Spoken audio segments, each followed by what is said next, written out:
At the outskirts of town stood an aging animal shelter, quiet most days except for the occasional barks and whimpers echoing down its concrete halls. But there was one kennel no one approached, not staff, not volunteers, not even the bravest handlers. Inside that steel-barred space lived a massive black German shepherd named Brutus. He was a towering figure, muscles coiled tight, his coat scarred from old wounds, his eyes hard and unreadable. The shelter staff had labeled him dangerous in bold red letters on his intake card, with a warning, "Do not enter kennel under any circumstance." Rumors swirled about what he'd done, biting a handler, attacking another dog, but the truth was buried beneath fear. Brutus never barked or lunged. He simply watched, unmoving, unblinking, as if waiting for the world to break again. To most, he was a threat. To the shelter, he was a tragic case they didn't know how to help. 22-year-old Hannah had just started volunteering at the shelter, eager to make a difference in the lives of forgotten animals. She wasn't loud or commanding. In fact, most of the staff barely noticed her at first.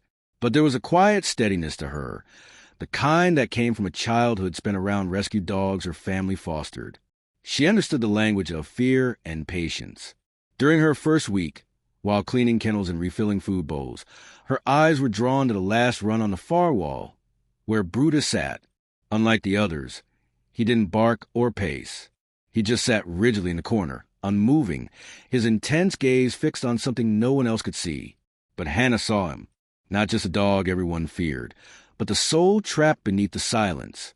She didn't speak. She didn't reach out. She just sat down near his cage and stayed. Quiet, still, present. One rainy afternoon, as thunder rolled gently across the gray sky, Hannah quietly asked the supervisor if she could stay late. The shelter was quieter in the evenings, the barking subdued, the bustle gone. That's when the air felt softer, safer, perhaps for a dog like Brutus. She brought a worn blanket, a thermos of tea, and an old paperback novel tucked under her arm. With slow, intentional movements, she sat cross-legged outside Brutus' kennel. The metal bars still separated them, but she was closer than anyone had dared to be. Brutus stiffened instantly, a deep growl rumbling from his chest. Hannah didn't flinch. She didn't speak. Instead, she opened her book and began reading aloud, her voice barely above a whisper.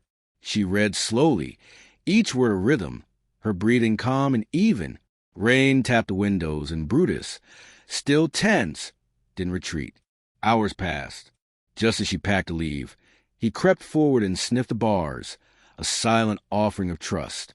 Every evening, after his shift ended and the other volunteers left, Hannah returned to Brutus' kennel like clockwork. She never tried to enter, never reached through the bars. She simply sat on her blanket just outside, reading or humming softly, her presence a quiet constant in his broken world. Over time, subtle changes began to emerge, not loud or obvious, but meaningful. Brutus no longer growled when she approached. His posture, once coiled and tense, began to soften slightly. His food bowl, which often sat untouched for days, was now licked clean each morning. The staff began to whisper about it, unsure what to make of the shift. A few brushed it off as coincidence, but others watched closely. One afternoon, as Hannah walked in, Brutus' tail gave the slightest twitch, not a wag, not yet but movement. The head caretaker, worried, cautioned her again, "Don't get too close." But Hannah already knew. Something was healing in both of them. 2 weeks into her quiet routine, something inside Hannah told her the time had come. Brutus no longer flinched when she approached. His eyes, once filled with warning, now held something quieter, a question, maybe even hope. That evening, heart thudding in her chest, she unlatched the kennel door for the first time. The hinges creaked. Brutus didn't move.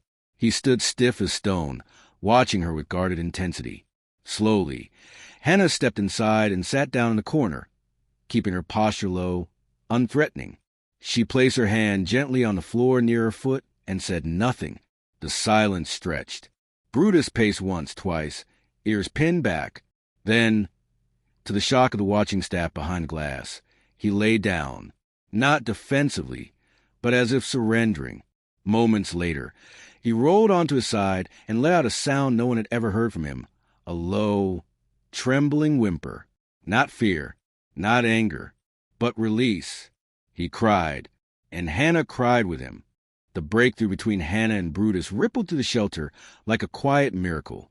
Word spread fast, and even the most skeptical staff members began to take notice.